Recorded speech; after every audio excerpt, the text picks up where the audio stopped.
A fixture of the New York jazz scene, guitarist and composer Saul Rubin is known for his soulful playing and deep musicality. A graduate of the Hartt School of Music, he studied under Jackie McLean and has since performed with legends like Sonny Rollins, Roy Hargrove, and many more. Saul is a dedicated curator and producer, founder of Zeb's Performance Space, creator of the NYC Jazz Guitar Festival, and longtime host of a popular jazz vocal series. His work as a leader includes acclaimed albums. Global performances have brought his sound to stages from New York to Tokyo and beyond. And we're live. Saul, good to see you. Thanks for joining me today. Great to see you, Abe. Yeah. So, you've had such a remarkable career. I mean, just even to getting to play with these different legends that I had named, having your own venue in New York City, being such a part of such a special jazz scene in New York. Can you tell me about early on a specific moment or gig that was maybe a turning point for you in your career where, things sort of, you felt the momentum getting your career off on the right trajectory? Yeah, I would say when I started, well, I'm working with Roy Hargrove with the Roy Hargrove Big Band, which I wasn't really that young when that started happening. I was a very young parent at 21 and I had two kids and I had to do a lot of different kinds of gigs to support my family. And that lasted for several years. I really couldn't afford to put myself out there as a jazz musician because I needed to make money. I was doing, yeah, a lot of weddings, a lot of corporate gigs, and but when I started touring with Roy, that was special. We went to Europe, we went to Japan, we went to Canada, we went to California, and I think that's when my jazz career, as far as people who know anything about me, unless aside from my friends in New York, that's pretty much when my career as a professional jazz musician really started, even though I was playing. How old But were you at that time? Because you said it would happen a little later in life. yeah, I was in my 40s already, so from my 20s, I had many different jobs. I mean, but basically, I came to New York. I joined a club date band. It was a 12-piece band. We were the house band in the New York Hilton, and we did a lot of weddings, bar mitzvahs, all kinds of corporate gigs. We were the house band at the New York Hilton, and so I did that for several years. And after a while, being that also I was in my life, I was always involved in visual art. I started getting into computers, music, MIDI, animation. So for 15 years, I was an animator from the mid 80s until, for 15 years, starting in the early 80s, yeah, mid 80s. So I had a career as an animator and I was not playing that much. But when I started playing with, some better situations, and I stopped doing animation actually 2001, I stopped doing animation as a job. I still am an artist and do produce art, but it's more just for the sake of just doing art, not really commercially. And all the stuff that I did for Zeb's, all the videos, all the flyers, all the promotional materials, all the websites and all that stuff I did myself. So that all that work in graphics and animation gave me the opportunity to do that stuff myself. Glad Um, I have a as far as Zebs goes, how did that come to be as far as the space and all the different things you've done? Coming up with your own. I have a very important call. I'm not going to take it. I'm just going to say, can I call you later? This is jazz. We get the calls. It's an important person. I'm not a name dropper, but it's a good friend of mine, and it's his birthday, so I just called him a little while ago to wish him a happy birthday. Anyway, Okay. what's your question again? So starting your own music venue is no easy task. No, What no. was the initial thought that said, I need to do something else? Because you said you were also responsible for all of these different aspects, like the promotional things and flyers. So obviously, you have the capability to think outside the box and be more creative than just playing music. So talk to me about the initial thoughts and starting your own Well, venue. well, I had um, I had decided I really wanted to get into recording and production more during the time when I was doing animation, and so I took this loft space at a music building on 30th Street between 7th and 8th. it was the building with all these rehearsal studios, and I took a space there, and I started recording a lot of people. I was like the low budget jazz engineer. I did it all. I did the low down and dirty recordings, and and so I had a studio before, and then I needed to leave that space.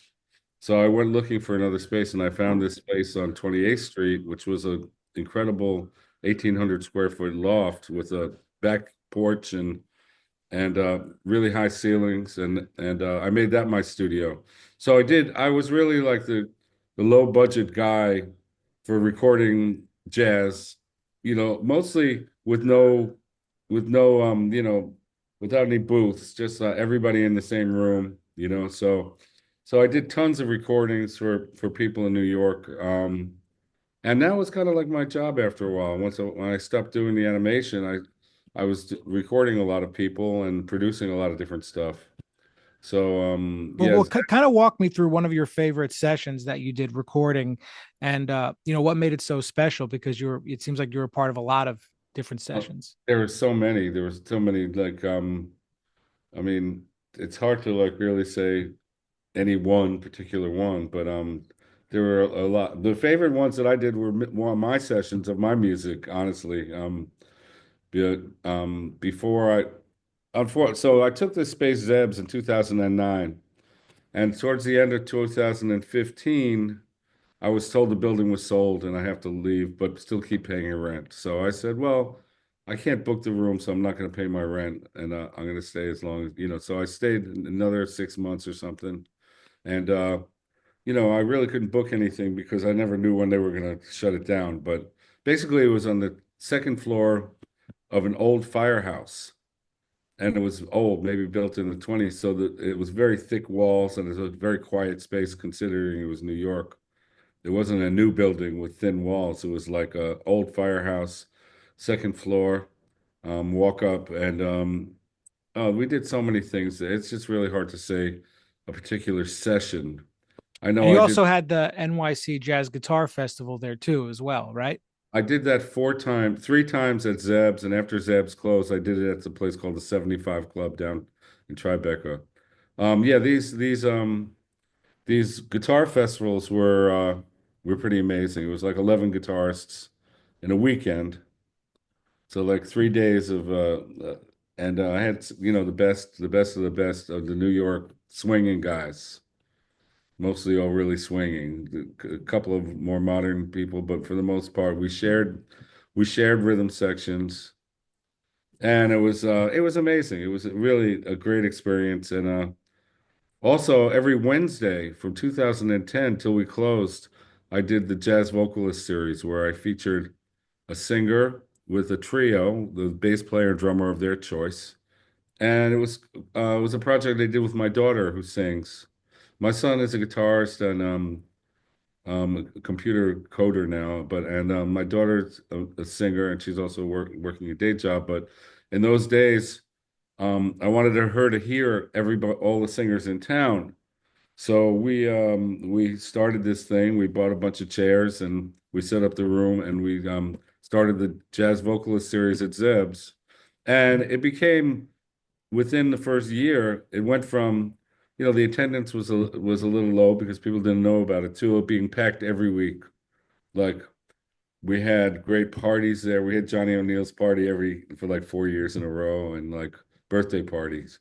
And we had rentals, and but the jazz vocalist series, my daughter was my door person. So it was kind of a project we did together, but then she had a baby, so had to stop coming, and then I had someone else on the door, my friend Marilyn.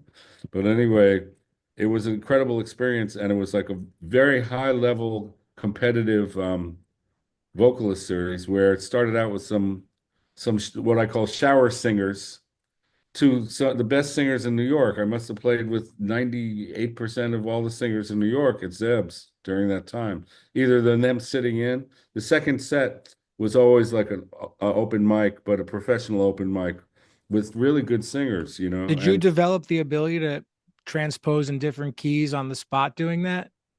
well, if I know a tune, I could do that. I mean, if I know a tune, if I have to sight transpose, that's I'm not great at that. Yeah, I meant sight transposition, I mean, Yeah, that's, no. I mean, if somebody gave me a chart with a written guitar part, I'm like, what? Let's pick something else. yeah. There's a lot of songs. I know a lot of songs, so I have a very varied repertoire because I've been doing music for so long and yeah, I know a lot of music. I know a lot of tunes. So really people didn't really bring a lot of charts. They brought a list with their key and so basically, it would be like an hour set with a featured singer, and then the second set would be like sometimes 25 people sitting in, mostly all professionals. If they weren't professionals and they didn't sound good, I would tell the other people no solos. Let's just take it out. Just try to be polite. And it was really hard to be nice all the time, but I really tried to. I never wanted to make anyone feel. And the scene just grew like this amazing, this amazing experience every Wednesday in my home, basically, because I lived there. That was a live work situation. I had a nice room in the back and the off in the street, and then in the back it was very quiet. It was between side streets. So it was a great space. It sounded great live. I could make great recordings there, just even live. So basically, the vocal series was a big part of Zeb's because it happened it happened several years every Wednesday. Did you have stress doing this? Because you seem pretty even keeled that you'd be able to, manage like, doing these types of things, or was it a stressful situation aside from the financial component, just being the curator of all of it? Oh no, the curation was fine. Because it became like a group of friends every week. Like basically every singer in town was coming, except for like Diane Reeves or like some big shot, really big shots. They weren't coming, and there were some people that didn't want to do it that I asked, but the list is pretty overwhelming. People that are, people that are Grammy nominated or Grammy winners, people who've been singing all their lives, very well known Yeah, there's a people. lot of great videos too of the space on YouTube as well. Yeah, yeah, for sure. So people can kind of go back and get the idea of the room. It's very unique space to be on the second floor like that. Yeah, it was the room itself was around 20 feet wide by around 60 feet. So you can fit 75 people in there. And then there was my private room behind a wall, which was another 20 by 20. So the whole place was like 80 by 20. And people ended up in my private space a lot, maybe too much. That part I had to like make sure I knew who was in there. Yeah. Some people, oh, can we use your computer? I'm like, no. Yeah. You But got to set boundaries. the biggest stressor about it was actually financial because I took the place in 2009, and as we all know, 2008 was a disaster economically. So and I had borrowed some money from my mom, but I said to her, "Look, you're just going to help get me started, and if I can't find support from other places, I just won't stay open." So basically, there were a couple of people who were angels from the beginning, and somehow after coming from a place, another place, the music building on 30th Street where Downtime was. That was the building I was in before that. But then there's all this hip hop studios like wouldn't close their doors. I could never record. I couldn't do any work there, so I had to move. And so when I moved, it was basically from 30th to 28th Street to this great, like firehouse. It was an old firehouse. So it sounded great. I did a lot of treatment of the walls and the whole space, so it would sound like a really nice recording and performance space. I built like kind of like a band shell out of wood and foam over the band, which focused the sound, and I put a lot of different wood and different environmental Yeah, well, things. I'm actually in the midst of doing something similar at my space. It'll fit about, it's a much smaller space. People, 15 people can come watch an intimate concert, but there's a lot. I mean, we're doing a test run, to see if it's Where are even you doable. located? This is in Central Jersey. Oh, okay. Yeah, Okay. but Yeah. there's a test run even to see if it's possible. And I don't know if you were, yeah, you already were renting the space, we probably had like a couple of test runs in mind starting out. Like we're gonna get. Yeah, well, I talked to my daughter. I said, "What are we going to do with this space?" Initially, I was starting to write. I had this crazy idea of doing something kind of like the producers, where I was going to create a show about the end of the world, a Broadway musical. And I searched through some people that have money into sponsors and stuff, and it didn't really work out. So, but one of the guys that I was asking to sponsor the Broadway show, he goes, "I can't do that, but I could lend you some money and you could pay me back if you ever are able to." And he passed away, so I'm never going to pay him back. But Oh no. he was in construction, and I was at a not a great point in because I had a studio before that, but that building just did not work out, and I had to leave, and my stuff was in storage. So I ended up with a much better place. This Zeb's was really a very, very special situation. Yeah, when you're in creative control, it's a totally different animal. Right. And that's the thing, you're surrounded by so many people who are your friends and positive and just want to create music and are artists. But that being said, that's great. But in any music scene, there's also a lot of negativity and political stuff.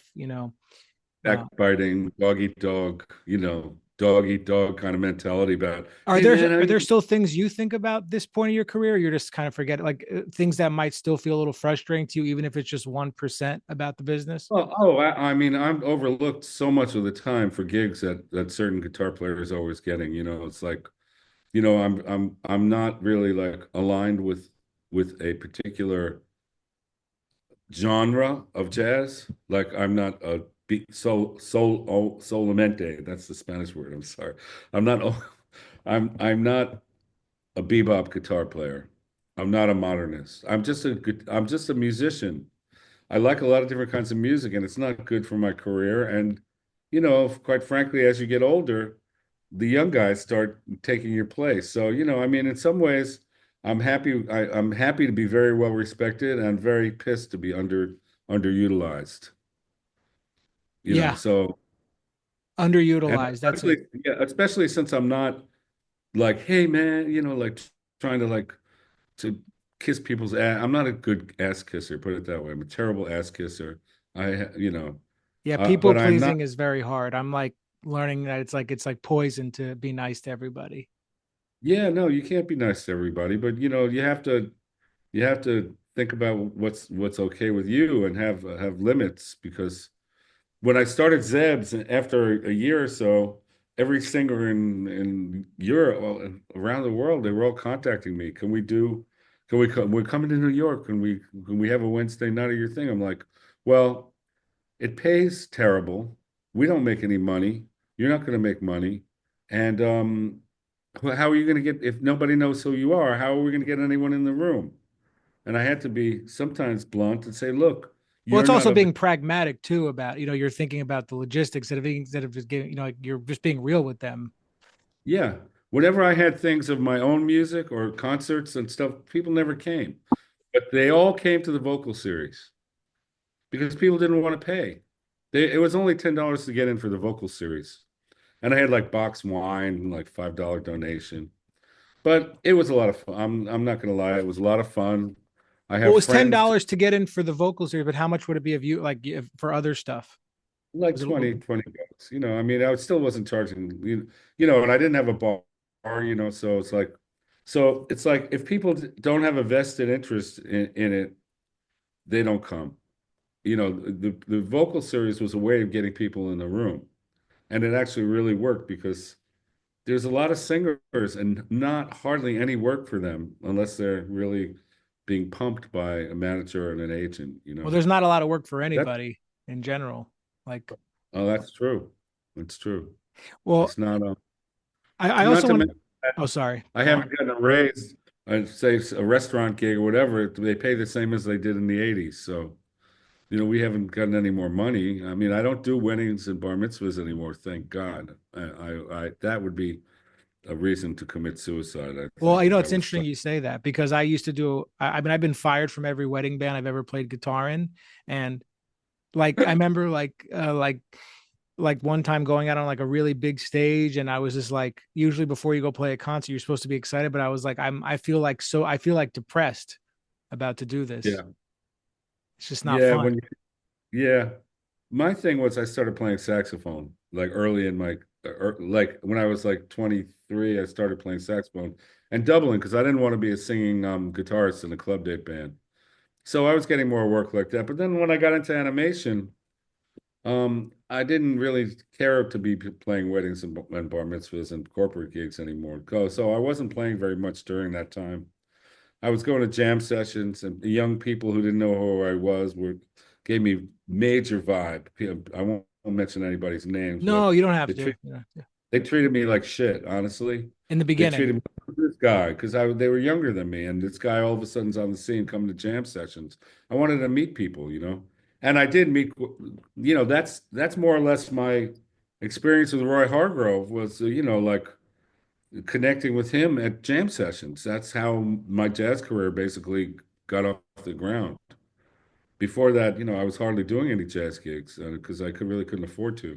But with Roy used to come up to me and say, "Hey man, I'm trying to get you in my band," and then he'd walk away. And it happened like three times. And I know it was probably because his manager probably didn't feel that I met the criterion for who should be in his band for a few reasons, which we don't even have to talk about. But if, I was older than people he was hiring mostly, and I was white. Those are two things that I think were why his manager probably said, no, the guy doesn't look right. He's not, doesn't fit in. So I never got into Roy's band in a small group. But then when he started doing the big band again, then I got the call. And that's been since 2000, I don't know, 4 or 5 or 6, something like that, where I started playing with the big band. And that was great because I was writing some charts and we were friends. I met him. We used to hang out at Visiones, and we used to hang out at the St. Mark's Bar, and we became friends. And he liked my playing, and I was in the big band, and I'm still in the big band without him. The Roy Hargrove Big Band still plays once a month at the Jazz Gallery, usually the first Thursday of the month, and that's great. And I've got some charts in the book, and it's a great band. You And feel sad on those gigs too because he's not alive yeah, anymore? Or is it yeah, just but like, we need to pay tribute and not worry about that? yeah, I mean, he died in 2018, and yeah, he was really suffering for a long time. Hmm. Had kidney disease. He was really struggling, going to dialysis, and it was very hard. His health was really, he was not trying to advertise his pain and suffering. He was trying to minimize it. And there is a documentary that a friend of his, Eliana Henry, she made. It's a documentary about him. It's actually on YouTube if anyone wants to see it. But Roy, it was a big boost for my career to play with him and to Would you write say he through the was a band. mentor of yours too, even though you played in his band? Was he also a To a mentor? certain extent, I was amazed by his memory and his musicality. And in a certain sense, I mean, I was older than him, so I didn't really look up to him as a mentor per Right. se That's what like I'm saying. that. Yeah. Yeah, but as far as a comrade, a great musician, yeah, we definitely hit it off musically. And there are many times at jam sessions where I might just be noodling, playing something, and then he'd call a tune, and then all of a sudden we'd play a duo, and everyone else just laid out. It happened several times. And this was kind of like a bonding experience for me where because it was Roy, nobody, nobody really dared to like say, oh, I want to play too. We just did these duos, spontaneous. The first time I ever went to a club in New York just to go hear music, this is probably 2007 or around then. Yeah. I was going to see this trumpeter, John Marshall, the trumpeter, I think, Oh, yeah, and he sure. was playing, and then like Roy Hargrove just came into the room and got up on stage. It wasn't a jam set, just played with the band. I'm like, wow, this is great. Like, but he, like no problem, just walked right in and Well, people were accepted. happy. They could put it on their resume. Oh, I played with Roy. Yeah, exactly. But the thing is that there was one a great friend of mine, Harry Whitaker, who was a great pianist from Detroit. he was a great person. He passed several years ago. But Harry, one time Roy came into Smalls and decided to just sit in with Harry. And Harry stopped the band. He goes, I didn't ask you to play. And he's the only one that ever told him to get off the stage. Because, Harry was like, well, who told you to come up and play? I don't care who you are. But Harry was also extremely bipolar. So sometimes he'd be really hyped out, and other times he'd be super depressed.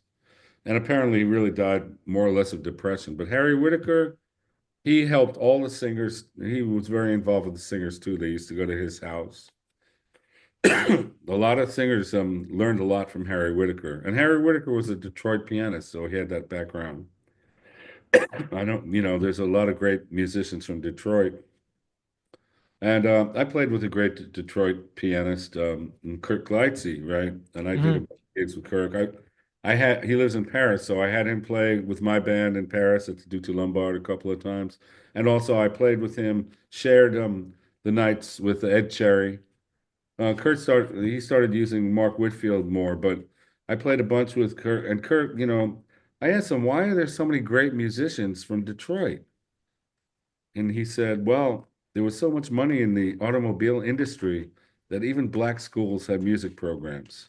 People were learning music in schools, unlike most other places in the country where black schools had no music programs. So it was interesting because Detroit had so much money.